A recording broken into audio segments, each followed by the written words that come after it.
요한계시록 2장 12절부터 17절까지 한 절씩 교독하겠습니다.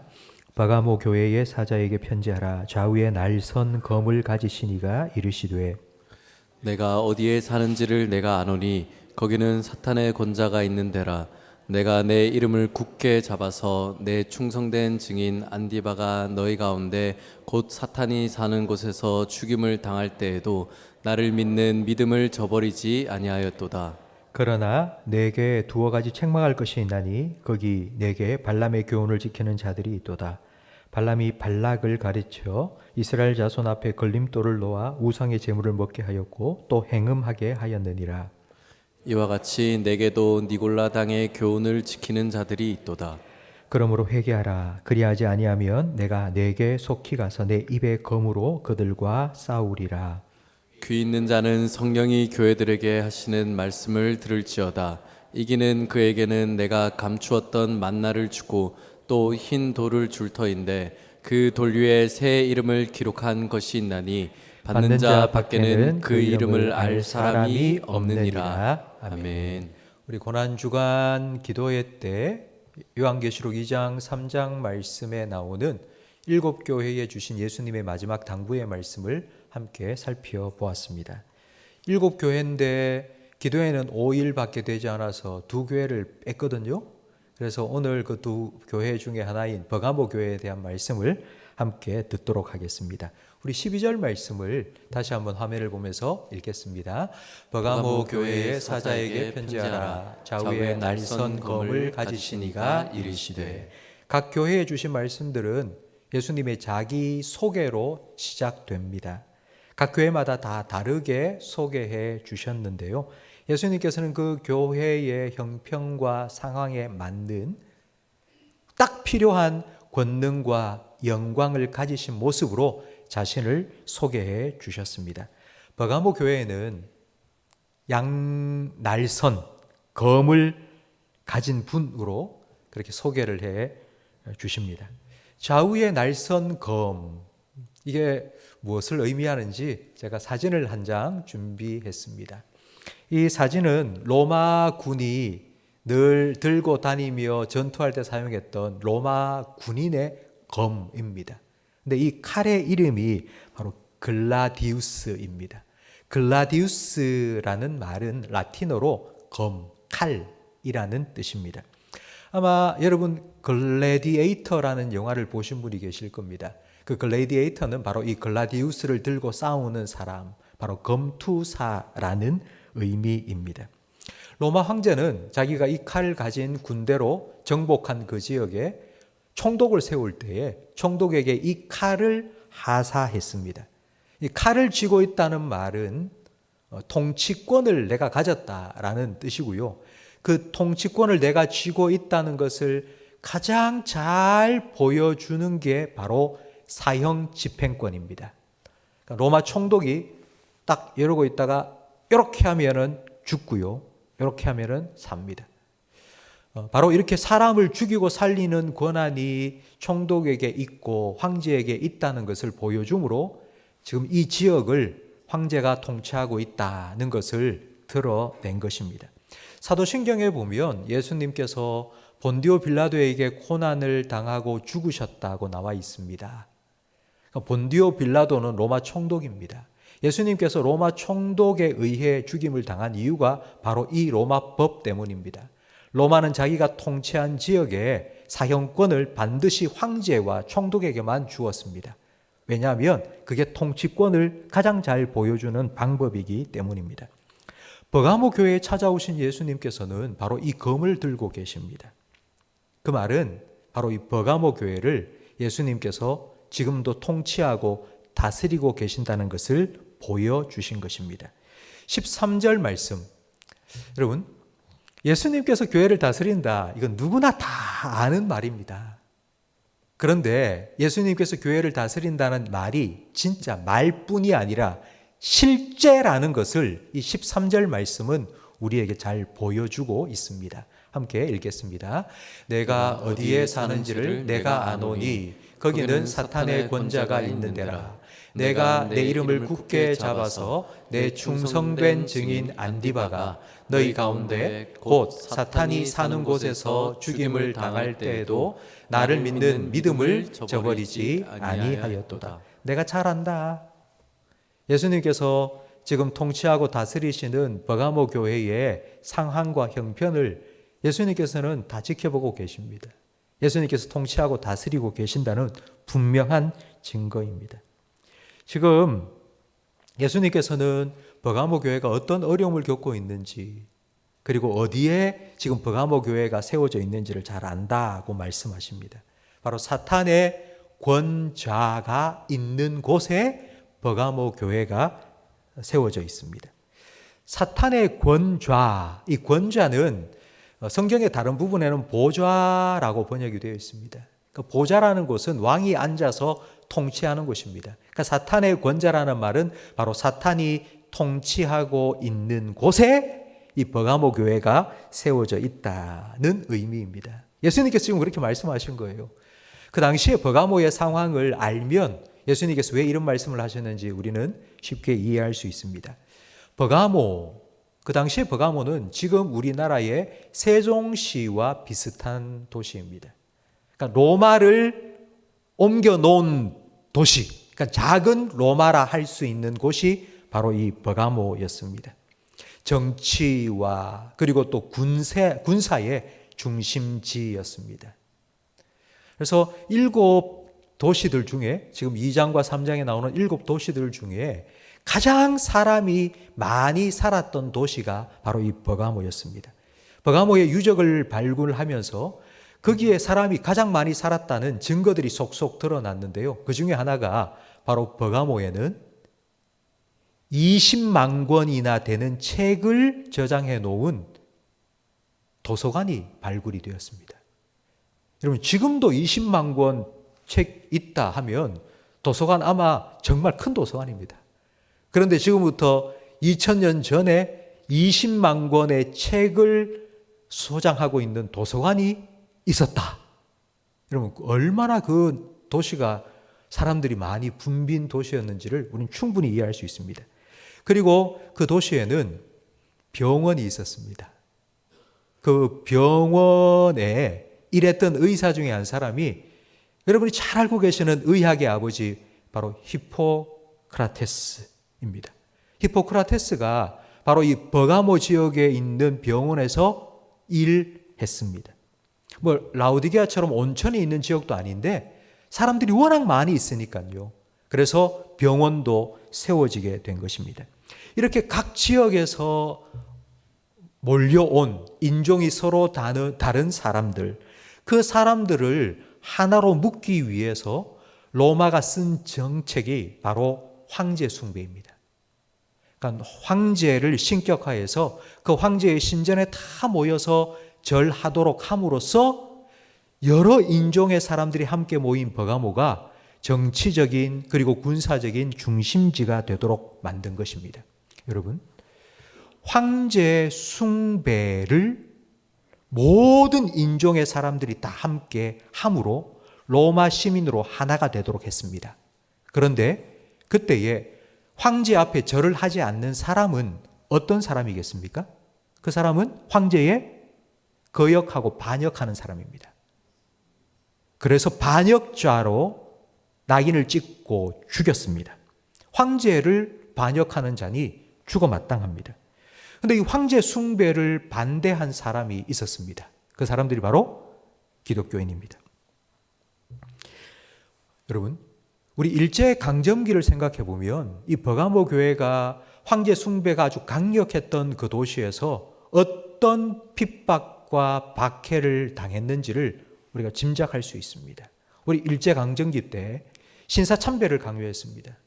신사참배는 종교가 아니라 그거는 나라에 대한 국민 의례다 이러면서 기독교인이고 뭐고 상관없이 무조건 다 나와서 황국 시민으로서의 책임을 다해라 그러면서 무조건 고개를 숙여야 했습니다. 그런데 유독 우리 기독교인들이 고개를 숙이지 않았죠. 우리는 오직 하나님께만 예배를 드린다. 다른 신들을 섬길 수 없다. 다른 신은 없다. 그래서 얼마나 많은 기독교인들, 우리 믿음의 조상들, 선배들이 죽임을 당했습니까? 그와 같은 일들이 버가모 교회에 일어난 것입니다. 바로 이런 상황 속에서 예수님께서는 좌우의 날선 검을 손에 딱 잡으시고요. 내가 너희를 다 알고 있다. 내가 지켜보고 있다. 내가 너희 교회에 일어나는 모든 상황을 다 알고 있다. 말씀하고 계십니다. 여러분, 이 예수님의 이 말씀이 버가모 교회의 성도들에게 얼마나 큰 위로가 되었겠습니까? 지금 예수님께서 여러분에게 찾아오셔서 내가 너를 잘 안다 라고 말씀하시면 여러분 어떠세요? 지금 내가 겪고 있는 내 가정의 문제, 남들에게는 도저히 꺼내놓을 수 없는, 그래서 너무너무 답답해서 주님 앞에 엎드려서 눈물을 흘리며 기도할 수밖에 없는 그 문제. 근데 예수님께서 찾아오셔서 내가 다 안다. 내가 다 안다. 성도 여러분, 우리의 삶을 다스리시는 예수님께서는 여러분이 말하지 않아도 여러분 상황 속에, 여러분 형편 속에, 여러분 지금 어떤 일을 겪고 있고 어떻게 믿음을 지키기 위해서 애쓰고 있는지 다 알고 계십니다. 이 모든 상황을 예수님께서 다 아시기 때문에 그 정상 참작을 해서 우리를 돌보고 계십니다. 우리의 믿음을 살펴보고 계십니다. 저는 예수님이 우리를 보면서 우리의 믿음을 평가하실 때 그 평가는 절대평가가 아니고 상대평가라고 분명히 믿습니다. 예수님께서 성전 앞에 계셨습니다. 수많은 사람들이 그 성전에 나와서 헌금을 하고 있는데요. 부자는 이만한 주머니에 동전을 한가득 가져와서 쭈라락 쏟아 넣었습니다. 그리고 한참 후에 한 과부가 와서 헌금을 넣는데 동전 2개, 10원짜리 동전 2개를 땡그랑 넣은 거예요. 그걸 다 지켜보고 계셨던 예수님께서 이렇게 말씀하셨죠. 저 과부가 가장 많은 헌금을 했다고. 그러면서 이렇게 말씀하셨습니다. 자기의 가진 모든 것을 헌금했기 때문이라고. 성도 여러분, 100을 가지고 있는데 그 중에 20을 드렸습니다. 그리고 어떤 사람은 10을 가지고 있는데 그 10을 다 드렸습니다. 여러분, 누가 더 많이 했습니까? 우리는 외모만 보고 판단합니다. 20이 많지. 20이 훨씬 많이 드린 거 아니야? 그러나 예수님은 중심을 보시고 그 상황을 아십니다. 우리가 보기에는 20이 많지만 예수님은 그렇게 생각하지 않습니다. 그러니 우리는 눈에 보이는 것만으로 판단하지 말아야 합니다. 섣불리 판단하지 말아야 합니다. 나보다 저 사람이 왜 저거밖에 못해? 라는 말을 하지 말아야 합니다. 그런 생각도 하지 말아야 합니다. 로마서 14장 4절 말씀을 함께 읽겠습니다. 남의 하인을 비판하는 너는 누구냐? 그가 서 있는 것이나 넘어지는 것이 자기 주인에게 있음에 그가 세움을 받으리니 이는 그를 세우시는 권능이 주께 있습니다. 남의 하인을 비판하지 말라고요. 남의 하인이 누굽니까? 저와 여러분이에요. 근데 남의 하인을 내 하인처럼 판단한다고요? 그러면 내가 하나님 노릇하는 겁니다. 내가 마치 저 사람의 주인인 것처럼 네가 어떠니 저떠니 이런 판단하지 말라고요. 그 사람을 들어 쓰시고 그 사람을 세우시고 그건 하나님께 달려 있는 거예요. 그런데 우리가 뭐라고 네가 어떻니? 내가 볼 때는 네가 어떻니? 어떻게 감히 이런 말을 할 수 있단 말입니까? 그리고 남과 비교하면서 스스로 자기를 낮추지 마세요. 스스로 자기를 비하시키지 마세요. 자기에게 실망하지 마세요. 달란트 비유를 생각해 보십시오. 주인이 어떤 사람에게는 5달란트, 어떤 사람에게는 2달란트, 어떤 사람에게는 1달란트를 주었습니다.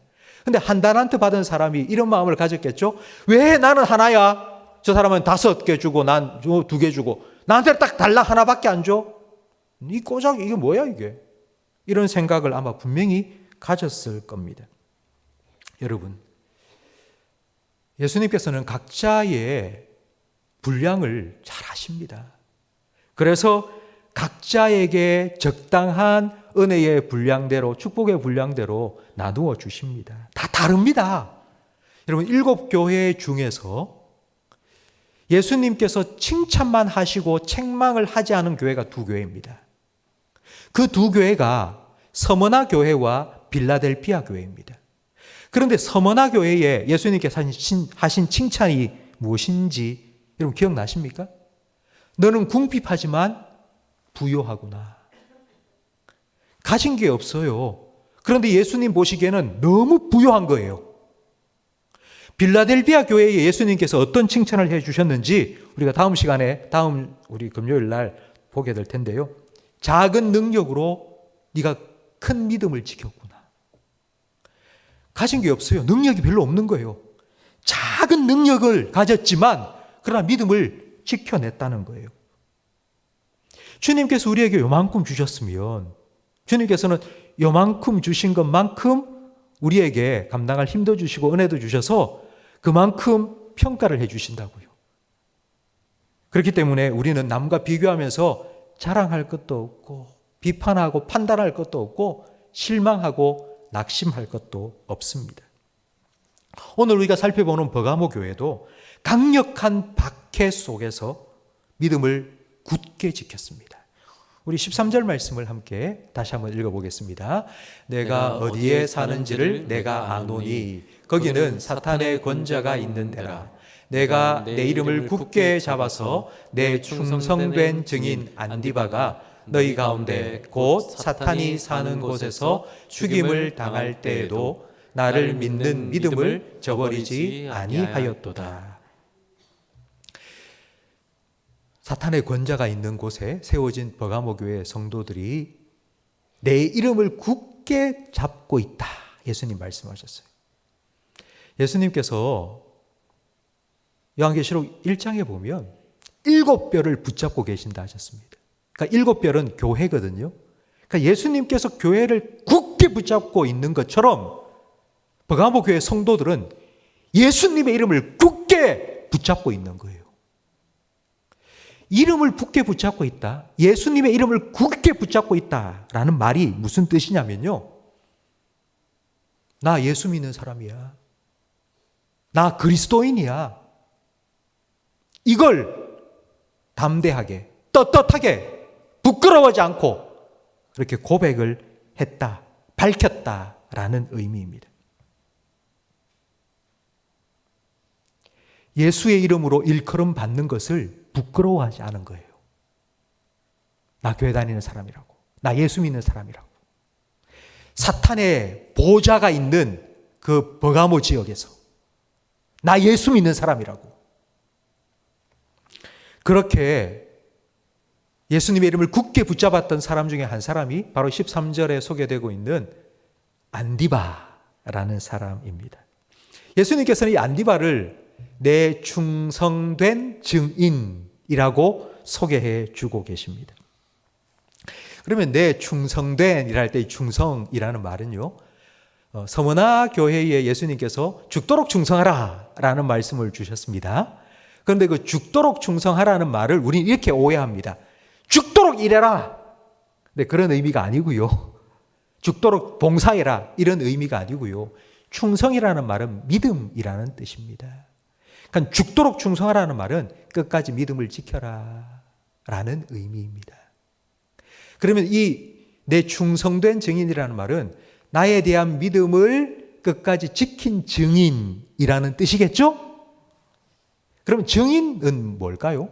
충성된이라는 말은 믿음을 끝까지 지켰다라는 뜻이고, 그리고 증인은 어떤 사람입니까?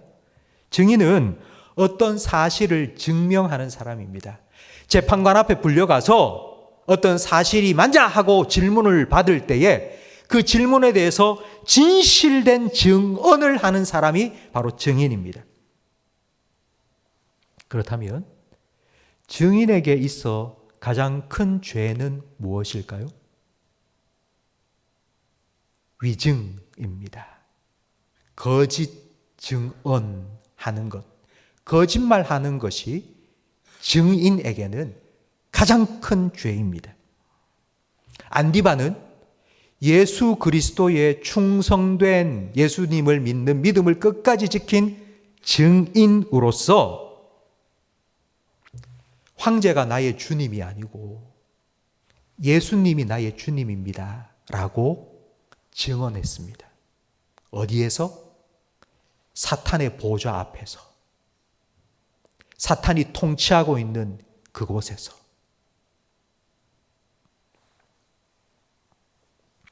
딱 한 번만 눈 감고요. 주님, 용서해 주시옵소서. 나 예수 모릅니다. 그러면 잘 살 수 있습니다. 딱 한 번만 눈 질끈 감고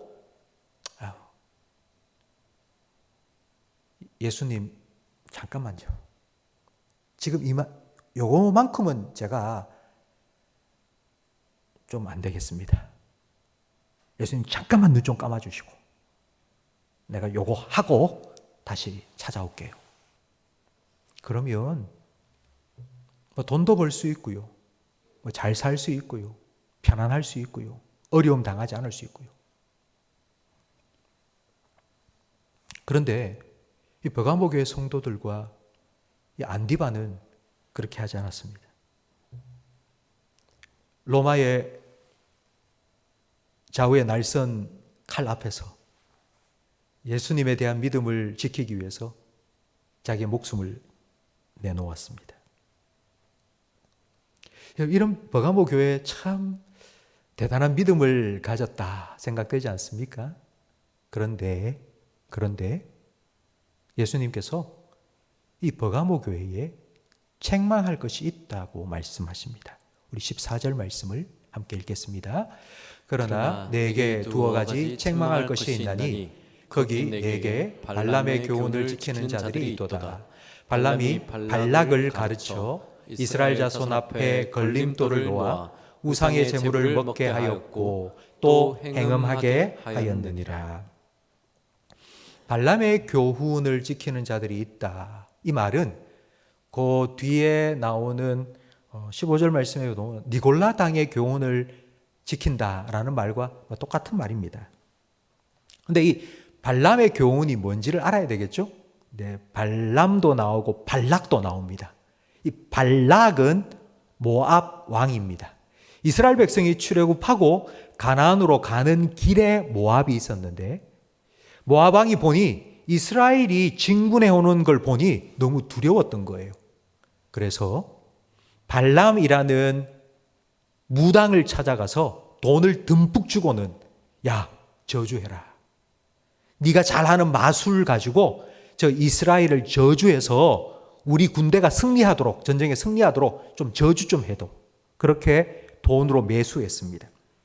그래서 이 발람이라는 무당이 이스라엘 백성이 다 보이는 산에 올라가서 저주하려고 딱 했는데 하나님께서 저주 대신 축복이 입에서 툭 튀어나오도록 만드신 거예요. 그래서 저주를 하지 못했습니다. 그래 모압 왕 발락이 이거 어떻게 하지? 저 이스라엘을 어떻게 우리가 망하게 할까? 고민하면서 다시 발람에게 찾아가서 돈을 주면서 야, 좀 가르쳐도. 어떻게 하면 이스라엘을 망하게 할 수 있을까? 그 방법을 좀 가르쳐 달라고.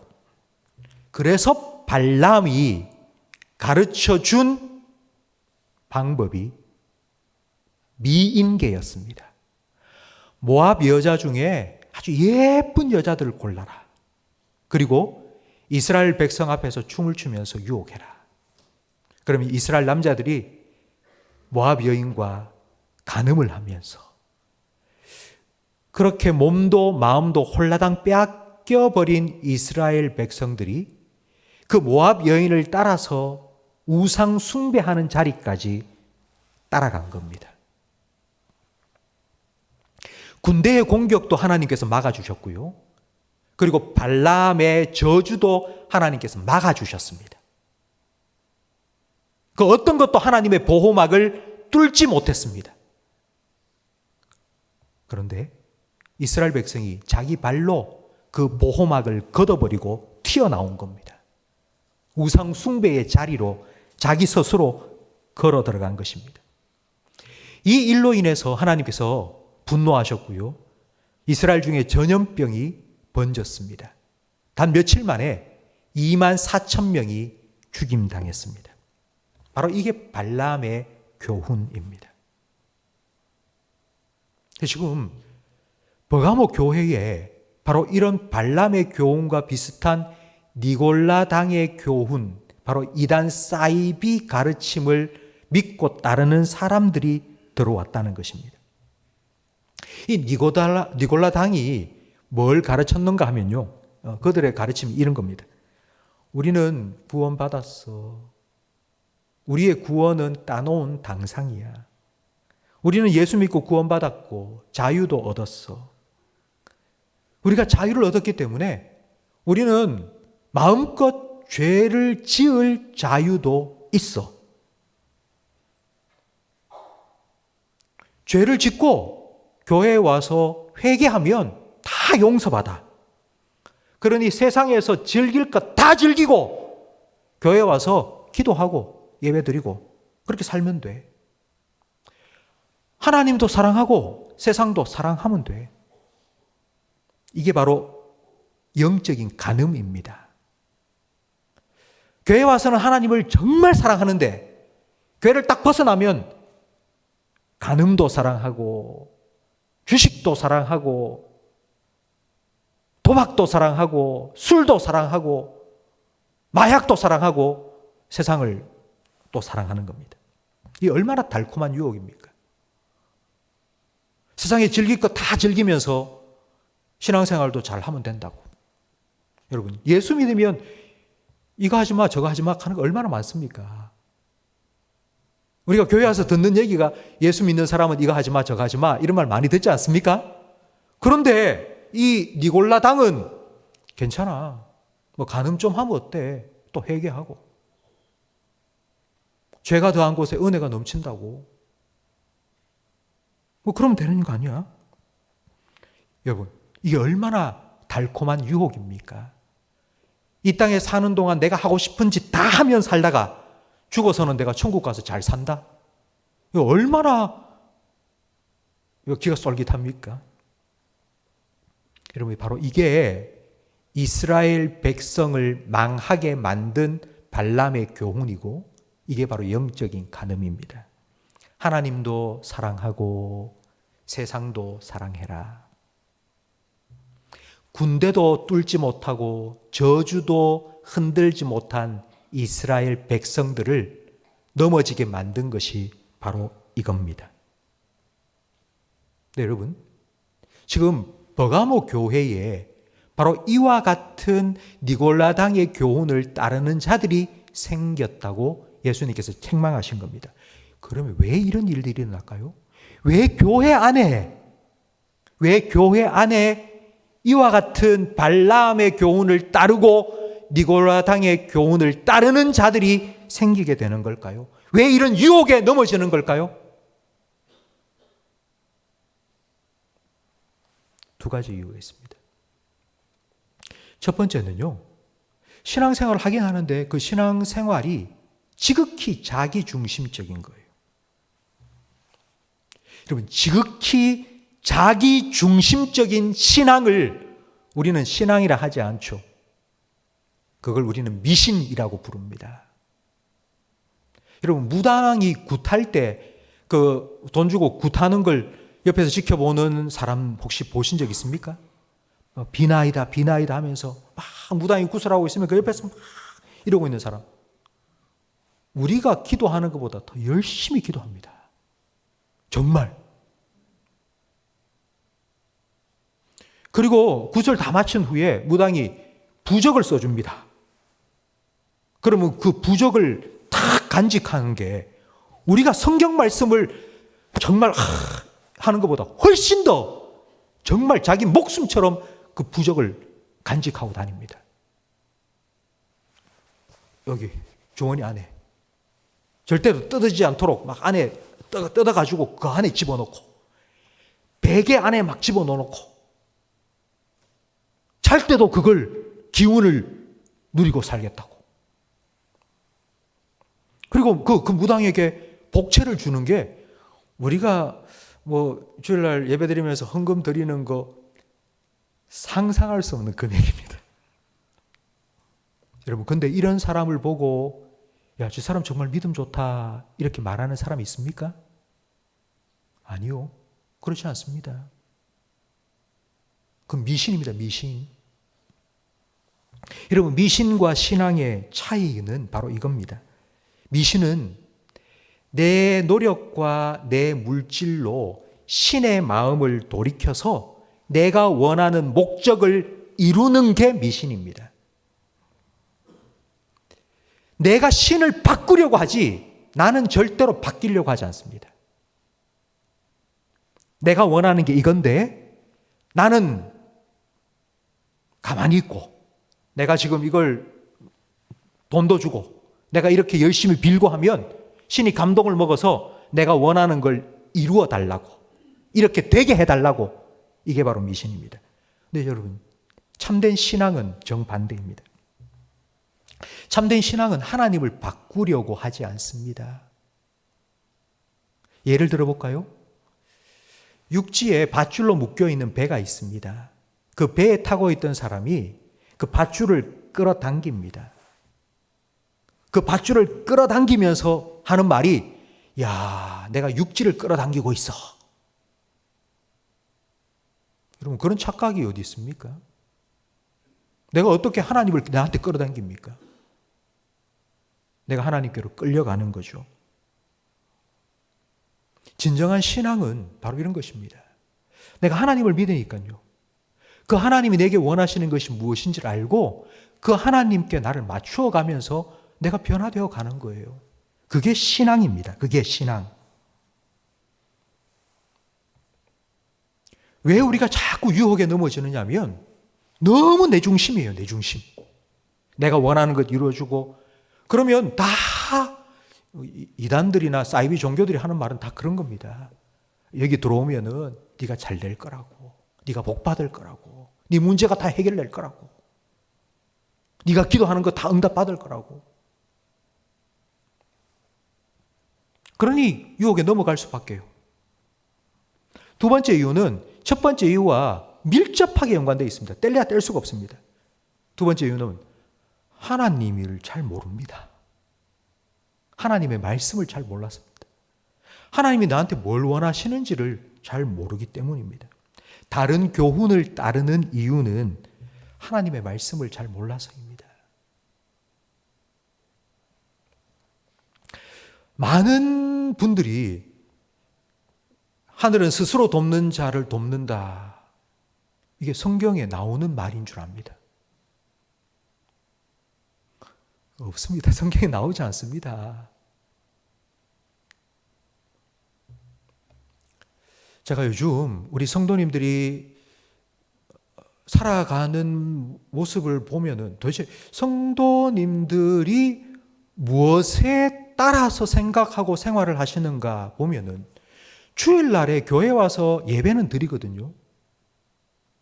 그런데 월요일부터 토요일까지는 다 뭐에 영향을 받고 사는 거 아니? 유튜브. 부동산, 주식, 거기에 그런 거 말해주는 유튜버 얘기를 듣고 모든 경제적인 관념을 다 갖는 거예요. 자녀 교육?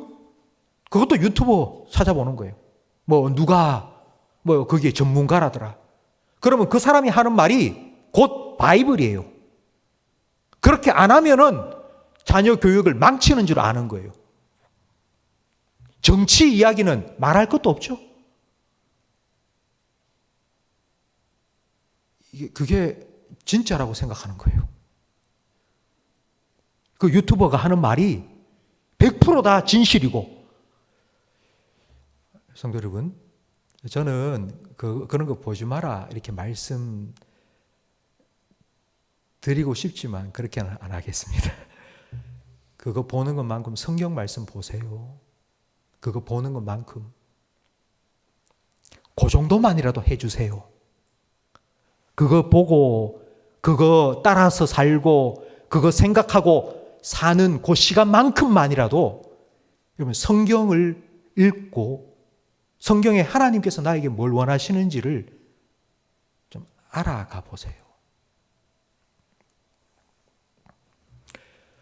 저는 오늘날 지금 우리가 사는 이 시대가 버가모 교회가 그 당시에 겪었던 그런 사탄의 권자 가운데 있다 하는 것보다 훨씬 더 강력한 자기 중심적인 미신과 자기라는 우상 숭배의 강력한 도전 속에 있는 그런 시대라고 생각합니다. 그 이유가 바로 이것 때문입니다. 여러분, SNS 때문입니다. SNS는요, 소셜 네트워크 서비스입니다. 그러니까 이 핸드폰, 인터넷 가지고 사람과 사람들이 다 연결되어서 자기 이야기도 하고 자기가 얻고 싶은 지식도 얻고 뭐 공유하고 뭐 그렇게 만들어진 겁니다. 근데 여러분, 이걸 가지고 사람들과 소통을 하고 내가 알고 싶은 정보를 얻는다고 말하는데요. 그런데 그 주도권이 누구에게 있습니까? 수많은 정보가 이게 있습니다. 그러면 그 정보 중에 내가 요거를 선택해서 봐야 되겠다. 내가 요걸 들어야 되겠다 하는 그 주도권이 누구에게 있습니까? 자기에게 있죠, 자기에게. 내가. 그래서 내 입맛에 맞고 내 마음에 딱 맞는 글이나 영상만 내가 찾아보는 거예요. 딱 틀었는데 별로 와닿지 않아요. 좀 거슬려요. 불편하게 만들어요. 그러면 당장 꺼버립니다, 그냥. 그거 끝까지 듣는 사람이 어디 있습니까? 그것 말고도 수백, 수천 개 내가 원하는 정보들이 여기 있는데 내가 찾으면. 근데 여러분, 우리가 그렇게 자주 찾아서 들어가서 읽고 보고 하는 그런 글들과 영상들, 여러분, 그런 글들을 올려놓고 그런 영상을 만드는 사람들, 그런 사람들은 왜 그런 글을 올리고 그런 영상을 만들겠습니까? 많은 사람들이 거기 들어와서 클릭하고요. 조회수가 올라가고 하면요, 돈이 됩니다. 그래서 많은 사람들이 볼 수 있도록 관심을 갖고 많은 사람들의 관심을 끌 수 있는 그런 글과 영상을 만듭니다.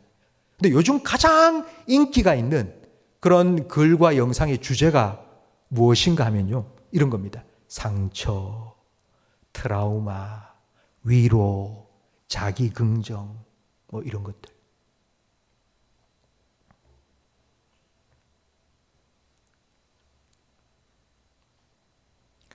직장 생활하면서 내가 누구 때문에 너무 힘들어요. 그 다 글 올리면요, 거기에 해당되는 영상 쫙 소개가 됩니다. 아, 이런 인간은 처음부터 걸러야 됩니다. 뭐 이런 말을 들으면 아예 듣지 마세요. 당신은 괜찮습니다. 세상이 문제입니다.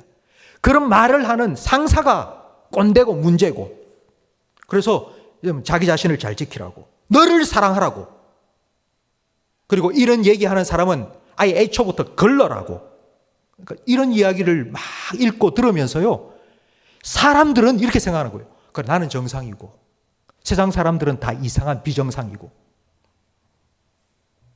그래서 이런 글과 생각에 꽉 차가지고는 실제로 우리가 살아가면서 우리 지금 이렇게 오프해서 사람을 만나잖아요. 그럼 사람을 만나서 몇 마디 대화해 볼 때 판단이 빡 서버리는 거예요. 아, 저 인간은 걸러야 될 사람이야. 내가 어디 보니까 이런 인간은 걸러라 할 때 바로 그 인간이야. 조금만 나한테 좀 안 좋은 소리를 하고 불편한 소리를 하고 좀 그런 사람이라면요, 아예 안 돼. 이건 딱 손절해버려. 지극히 자기 중심적인 거예요. 지극히. 내 중심적으로 생각하는 거예요. 내 중심적으로 판단하는 거예요. 근데 여러분, 이게 왜 문제냐면요, 성경 말씀을 볼 때도 그렇게 보는 거예요.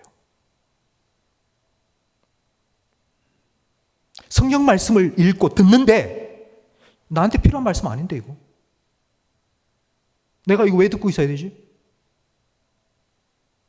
지금 당장 나한테 필요한 거 아닌데? 나는 지금 이런 말씀이 필요해. 나 지금 상처받았어. 위로받아야 돼. 그런데 왜 오늘 뭐 이런 말씀을 하고 있어? 성경 말씀도 자기의 기준에 의해서 판단하고 평가를 내리는 거예요. 뭐 좋다, 나쁘다, 뭐 잘한다, 못한다. 여러분, 하나님의 자리에 내가 앉아 있는 겁니다. 내가. 하나님의 자리에 내가 앉아 있는 거예요. 다른 사람을 보고 세상을 보고 성경을 보고 모든 걸 볼 때에 그냥 내 기준에 내 마음에 안 들면 틀린 거예요. 내가 볼 때에 뭐 좋은 거면은 그거 맞는 거예요. 성도 저는 이 버가모 교회의 모습을 보면서 야, 버가모 교회가 사탄의 보좌가 있는 곳에 있다. 우상 숭배가 가장 강력하고 환개 숭배가 강력하고 그래서 우리 시대와는 좀 맞지 않는다. 저는 처음에 그렇게 생각했거든요. 그런데 제가 이 말씀을 버가모 교회에 주신 말씀을 묵상하면 묵상할수록 야, 오늘 이 시대에 우리가 꼭 들어야 될 말씀이구나. 버가모 교회 상황보다 우리의 상황이 더 어렵구나라는 생각을 했습니다. 버가모 교회는 그냥 황제 신전을 만들어 그 앞에 엎드려 절하라고 했죠. 근데 지금 우리는 눈에 보이지가 않습니다. 아주 은밀하게 마음속에 신전이 딱 세워져 있는 거예요. 자아라는 나라는 나의 신전이 딱 세워져 있는 거예요. 하나님이 계셔야 할 그 자리에 내가 자리를 잡고 있는 거예요. 여러분 이걸 고린도 후서 10장 4절 5절 말씀은 너무나도 잘 보여주고 있는데요. 우리 함께 읽어보겠습니다. 우리의 싸우는 무기는 육신에 속한 것이 아니요 오직 어떤 견고한 진도 무너뜨리는 하나님의 능력이라. 모든 이론을 무너뜨리며 하나님 아는 것을 대적하여 높아진 것을 다 무너뜨리고 모든 생각을 사로잡아 그리스도에게 복종하게 하니. 성도 여러분, 저는 하나님의 말씀이 여러분에게 이와 같은 능력이 되기를 간절히 바랍니다. 알게 모르게 하나님보다 더 높아져 있는 내 마음의 중심, 견고한 진으로 꽉 자리 잡고 있는, 그래서 그 어떤 누구의 말도 듣지 않는 그런 마음도 깨뜨리고 파시는 하나님의 말씀의 능력이 여러분에게 경험되어지기를 간절히 바랍니다. 그래서 오늘 16절 말씀에 보면 예수님께서 회개하라 말씀하십니다. 회개하라는 돌이키라는 말이죠. 회개하라 그러면서 이렇게 말씀합니다. 내 입의 검으로, 회개하지 않으면 내 입의 검으로 싸우리라. 여러분, 입의 검, 이건 말씀 아닙니까? 그런데 지금 예수님의 말씀과 내가 지금 싸우는 거예요. 생각해 보세요. 예수님의 입에서 나오는 말씀이 내가 싸우는 검이 된 거예요. 예수님께서는 그런 일이 일어나지 않도록 회개하라고, 돌이키라고, 그 말씀의 권위를 인정하라고, 그 말씀 앞에 겸손히 엎드리라고, 그 말씀에 귀 기울이라고, 그 말씀에 아멘하고, 그 말씀에 순종하라고. 그러면 예수님께서 그렇게 회개하고 그 말씀의 권위를 인정하고 그 말씀에 순종하려는 사람에게 이렇게 약속을 해 주셨어요. 우리 마지막 17절 말씀을 우리 함께 읽겠습니다. 교회에 있는 자는 성령이 교회들에게 하시는 말씀을 들을지어다. 이기는 그에게는 내가 감추었던 만나를 주고 또 흰 돌을 줄 터인데 그 돌 위에 새 이름을 기록한 것이 있나니 받는 자 밖에는 그 이름을 알 사람이 없느니라. 여러분, 만나를 주겠다고 말씀하십니다. 만나는 40년 동안 광야 생활을 하던 이스라엘 백성에게 하나님께서 주신 양식입니다. 그런데 이렇게 하나님의 말씀을 인정하고 예수님 말씀에 순종하며 살겠다고 회개한 자에게는 이 만나를 주겠다고 하셨어요. 여러분, 만나를 준다는 말은요, 네가 하나님의 백성이니까 네가 가는 길을 내가 지켜주고 너에게 필요한 건 내가 공급해 주겠다고, 너는 내 백성이니까 내가 책임지겠다라는 의미입니다. 우리가 하나님의 말씀을 인정하고 예수님의 말씀을 따라 살아가면 목자 되신 예수님께서 우리에게 만나를 공급해 주신다고요. 너는 내 백성이니까 내가 내 백성 책임져야죠. 그래서 공급해 주시고 말씀으로 인도해 주시겠다고요. 근데 어디까지 인도해 주실까요? 그 뒤에 보면 이렇게 말씀합니다. 내가 흰 돌을 줄 건데 그 돌 위에 새 이름을 기록해서 주겠다고. 여러분, 이게 무슨 의미냐면요. 버가모 교회 그 당시에 그 버가모에는요, 원형 경기장이 있었습니다. 그래서 검투사들이 막 칼싸움도 하고요. 거기에 들어가서 구경을 하기 위해서는 입장권을 사야 됩니다. 근데 그 입장권이 바로 이 흰 돌이었습니다. 그 흰 돌, 그게 입장권입니다. 그걸 딱 가지고 들어가면 들어갈 수 있도록 해줍니다. 근데 예수님께서 그 흰 돌에 새 이름을 써서 주겠다고 우리에게. 예수님께서 우리를 인도하셔서 가나안에 들인 이스라엘 백성처럼 하나님 나라에 들어갈 그때에 우리가 입장권으로 흰 돌에 이름을 써서 주는데 그 이름이 새 이름을 써서 주겠다는 거예요. 근데 그 새 이름이 무슨 이름이냐면요. 여러분, 오늘 13절 말씀에 보니까 안디바에게 예수님께서 한 가지 별명을 붙여주셨죠. 내 충성된 증인이라고. 그것처럼 여러분 한 분 한 분에게도 예수님께서 이렇게 돌에 이름을 써서 주실 거예요. 여러분의 이 땅에서의 주님과의 관계에서 내 사랑하는 아들, 내 기뻐하는 자, 찬양을 너무 잘하는 자, 말씀을 사랑하는 자, 누구 이렇게 새 이름을 딱 써서요, 천국 입장권으로 우리에게 딱 주시겠다고요. 그때까지 예수님께서 우리의 목자가 되셔서 우리의 만나를 먹여주시면서 인도해 주실 거라고. 여러분, 그렇게 하나님의 말씀 인정하고요, 예수님의 말씀에 순종하기를 원하는 마음으로 주님의 인도하심을 따라 주님 만날 그날까지 믿음을 끝까지 지켜나가실 수 있는 저와 여러분, 우리 교회 모든 성도님들 되시기를 축원합니다.